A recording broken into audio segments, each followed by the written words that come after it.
The following program is paid for by the Waits Campaign Fund.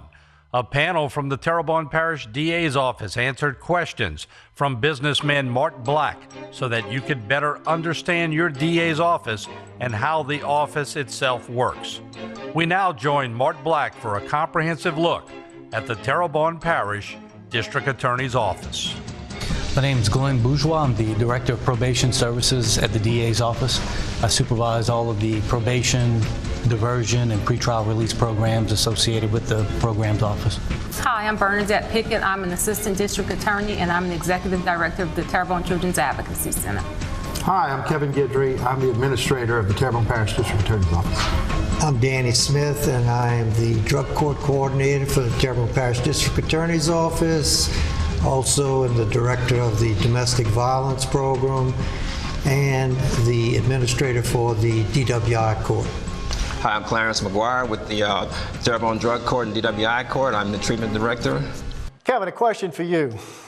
The DA's office is spending all this money on the old Kirschman's building. How is that being financed?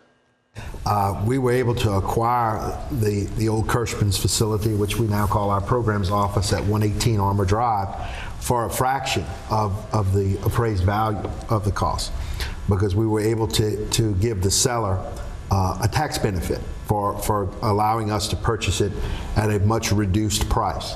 So what that did for him was give him a tax break. What it did for us is it got us into the building for a number far lower than it would have cost to acquire that building any other way. And then on top of that, we were able to go to the Terrebonne Parish Sheriff's Office, and we were able to make a deal with them, with their trustee labor force. And we hired a local contractor, general contractor, which you have to have, and he did it at a very ridiculously low brother-in-law rate, if you will. And he oversaw the project, and we had, of course, the required licensed folks, you know, the plumber and the electrician and whatever it was. We needed to have 3 or 4 of those guys who worked under the general contractor. And they supervised the process and made sure that everything was to code and all the building regulations were met. But the labor, the actual work for all of the renovations, and I'm talking about everything from running that wiring with the electrician supervising to the tile floor to everything else, was done by trustee labor. Danny, you alluded to earlier that you were stuck in an old office and trying to do your job, which is a pretty broad job when you look at all the things that you're handling. How does it help you out and make you more efficient by being in a good place to work? My office was a treatment classroom, and we had 1 classroom. And now we're looking at 10 or 12 group and classrooms in this new facility. And when people from other drug courts and people from around the state who are involved with drug courts come to visit with us, and they see how we have this facility set up, they are just in amazement, because we have something that no other drug court has. And they have to rent space. A lot of these drug court programs cannot have their own facility. This is something that we have that's ours, it belongs to the public, and it'll be there for as long as the building stands. And I think it was a tremendous investment for the DA's office and for the public, the people of Terrebonne Parish. And Bernadette, we're going to bring up a shot of Duval. Does Duval go with the children into the courtroom? The kids love Duval. I am scared to death of dogs.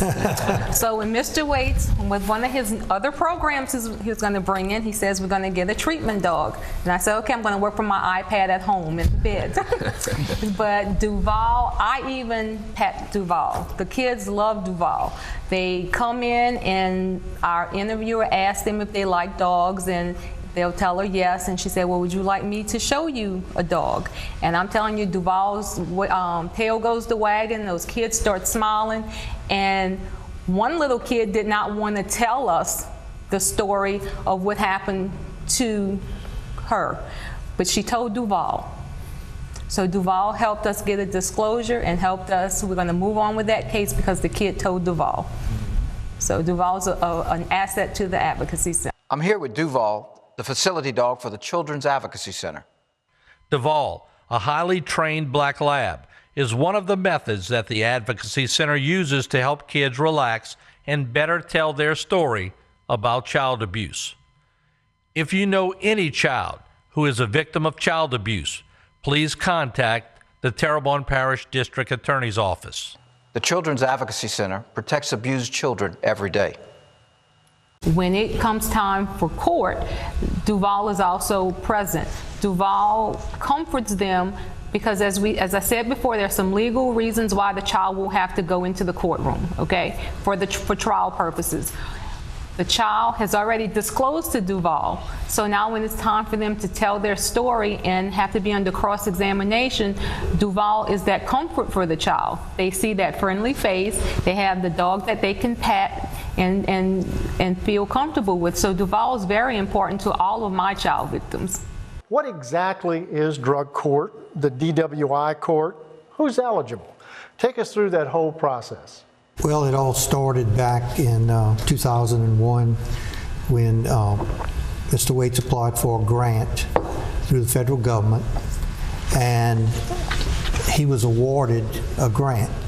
And the participants in this drug court grant were the first of all, you had to have a judge, so Judge Johnny Walker agreed to be the judge. Mr. Tony Champagne agreed to represent through his office, the Indigent Defender Board. They represent the clients that can't afford attorneys, so make sure that everyone has an attorney. And the Sheriff's Office also came in to provide the probation. And so you can see, once again, this is a cooperation of all these different agencies to make this happen. I do want to say this here about drug court, and which we have started. There's graduation twice a year in drug court. We do have a drug court coming up August 2nd, as a matter of fact, and we're looking forward to seeing 9 individuals graduate from not only the drug court program, but also the DWI court program. So, and a lot of times we see where family members get to, once again, be involved in the graduation process. These family members get to come up and actually speak on the behalf of their loved one as far as the progress that they've actually seen with their with our drug court or DWI court clients there. So we see a lot of progress being made, and we owe that once again to our DA, Mr. Waits. And without that, I believe a lot of our clients and also their family members will still be out there suffering.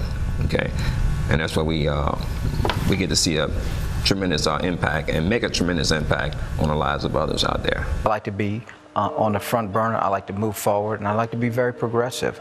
The programs that I see for the future are a juvenile drug court, a mental court, and family court. Those are the programs that stand right out at me right now that I would like to get going.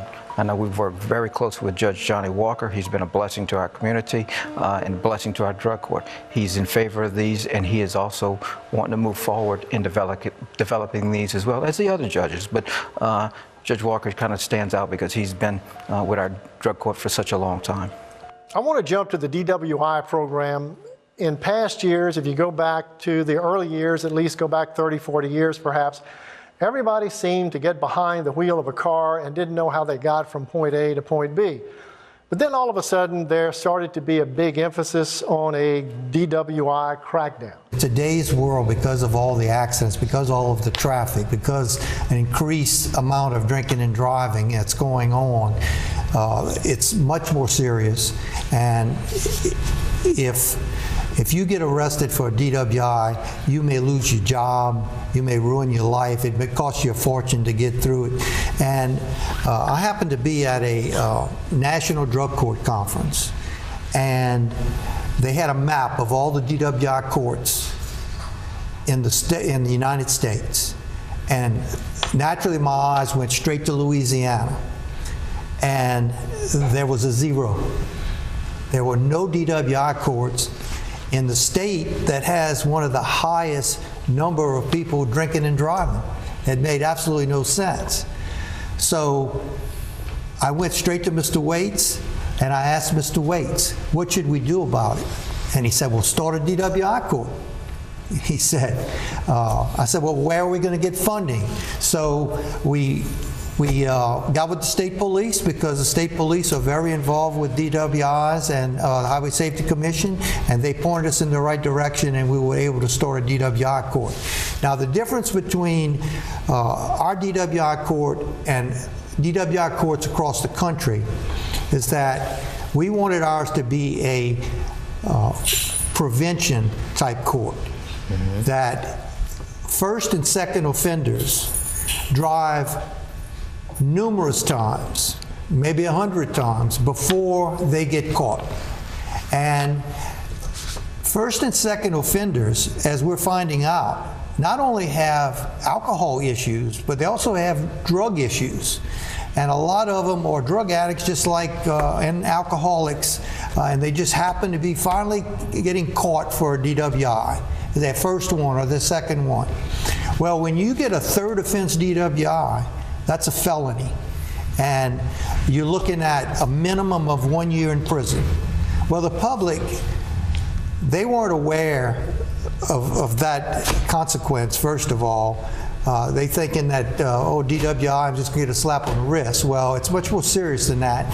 And so what we decided to do was start an education and treatment program for people who get first and second offense DWIs, and hopefully that will stop them from ever becoming felons or from killing someone by drinking and driving, that we're going to cut it off before it gets too serious.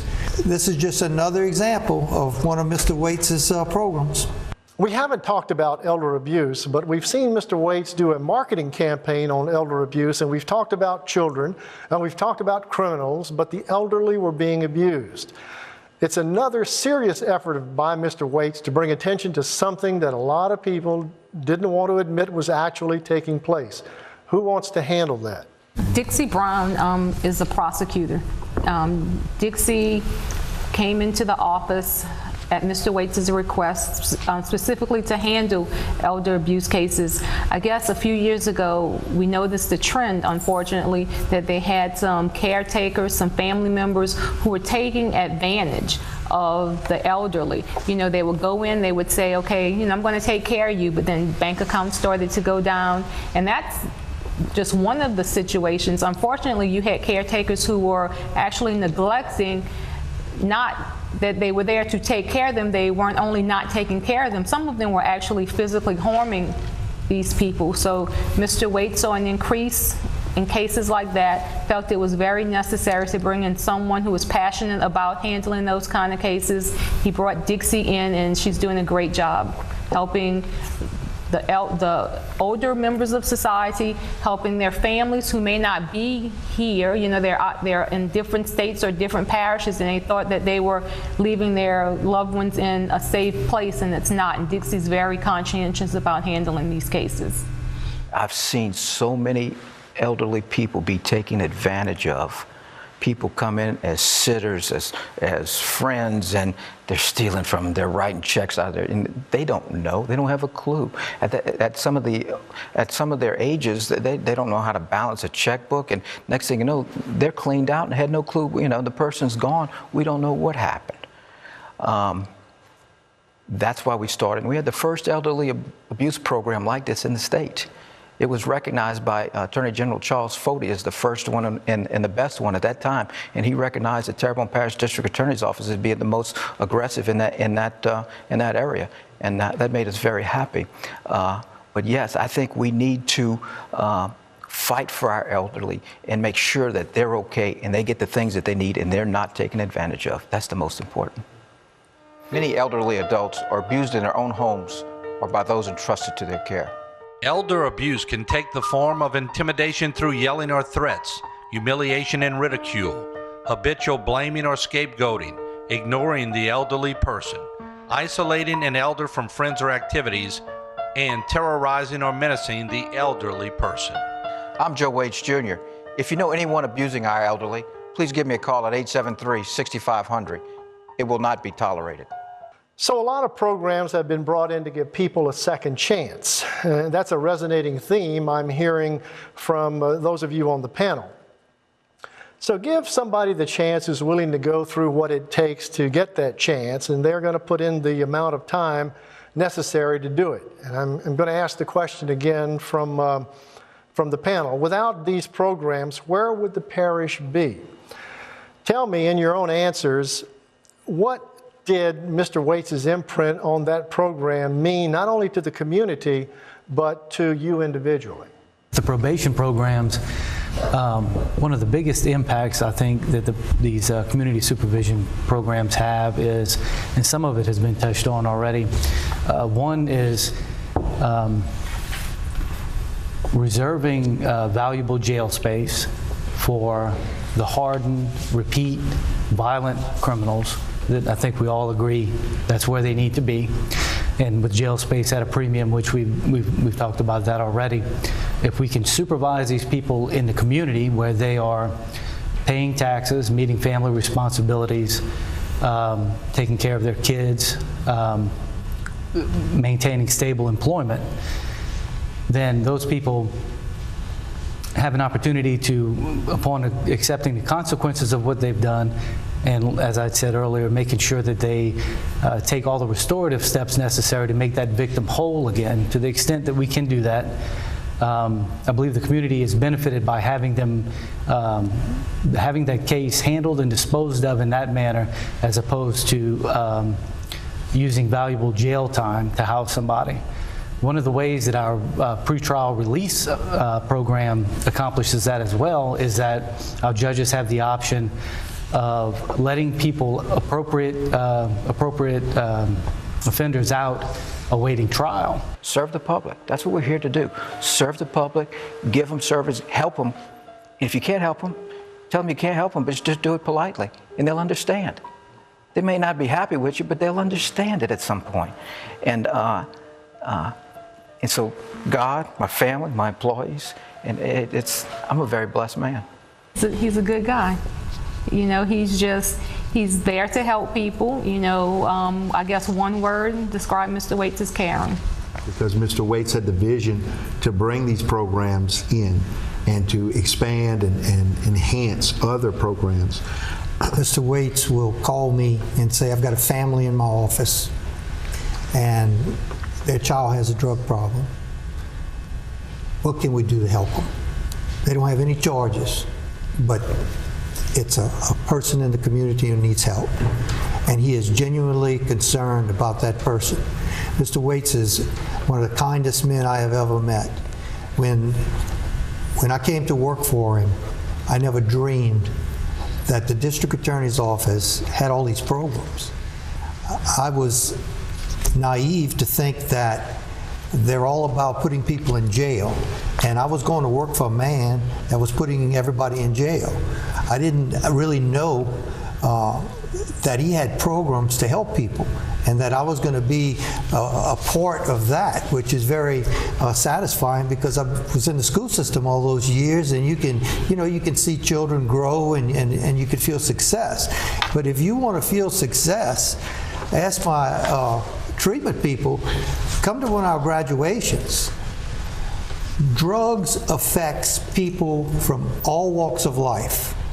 At one of our recent drug court graduations, we had a school principal from another parish. And we allow the people in the audience to stand up and speak at the graduations. And she got up and said, I want to thank Mr. Waits and this program for saving my child's life, for giving him back to me.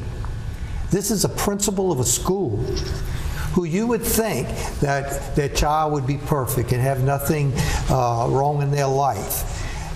Drugs affects people from all walks of life. People need help, and that is what we should all be about. We should be about trying to help each other make it. It's a very tough society in today's world. Children having to face things they've never had to face in past generations. And thank goodness we have a district attorney like Mr. Waits, who is willing to put the programs in place that the people need to make it in this new generation. He's able to put together a dynamic team of people to get the job done, you see. And that's what I've seen. And coming on 5 years ago, realizing and recognizing the type of environment it was, that's what we get to see on a daily basis. Joe was president of the DA's Association. How important was that? I would tell you, I'm sure he would tell you that was quite an honor for him. And that it is something, you know, it's a very nice, prestigious thing when your peers, and there are 42 DAs in the state of Louisiana, and they elected him to be their leader, to lead the charge with any and all functions of the Louisiana District Attorneys Association, which includes, you know, legislation that might need to be changed, amended, new legislation that needs to be brought up to enable us to do our jobs, to enable prosecutors in the courtroom to be able to obtain, you know, convictions, dealing with issues with evidence, et cetera, et cetera.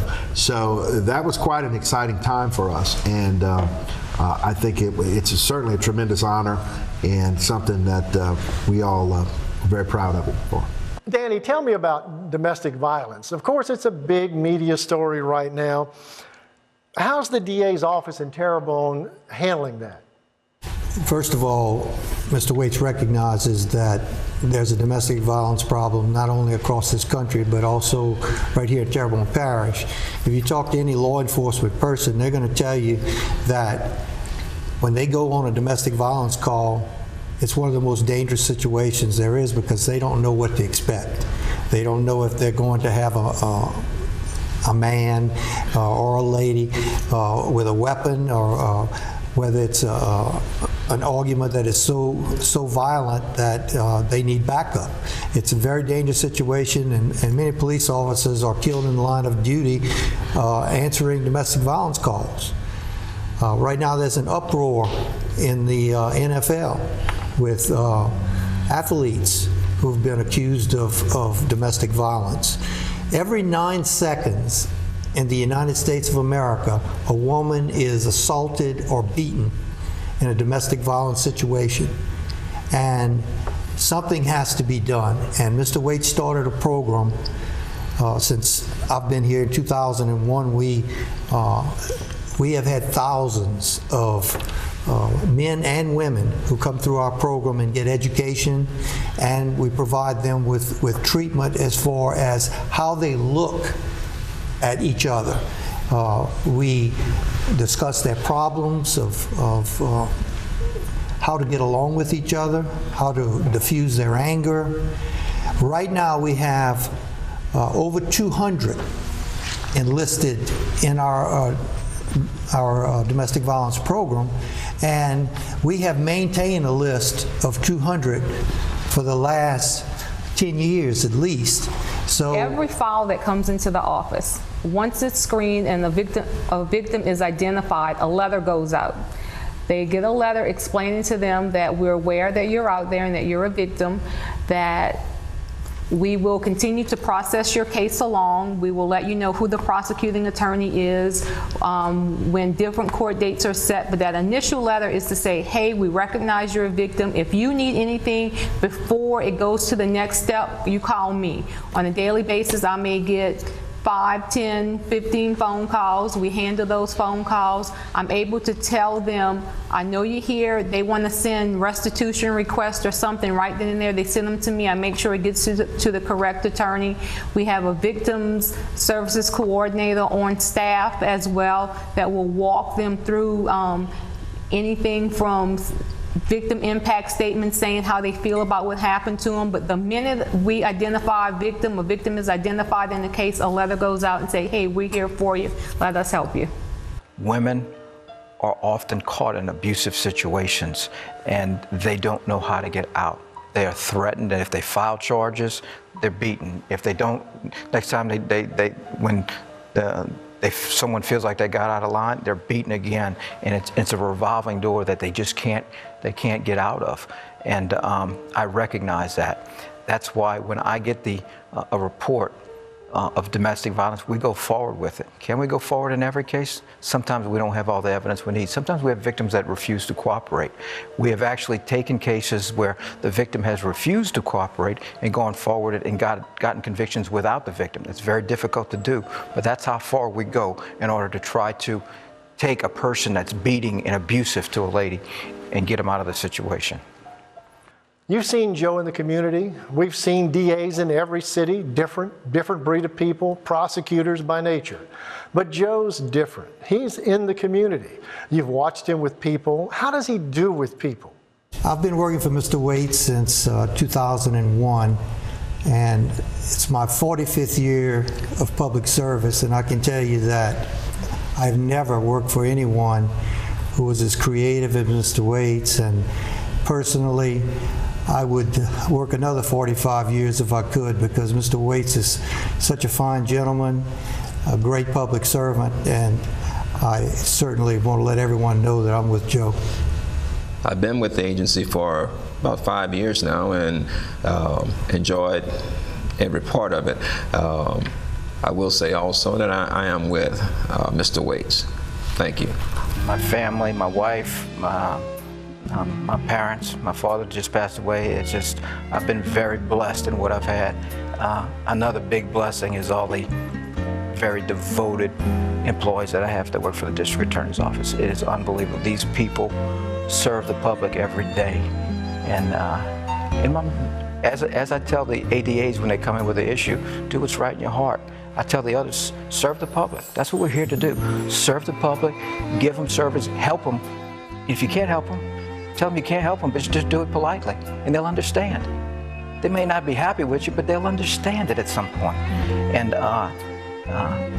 so God, my family, my employees, and I'm a very blessed man.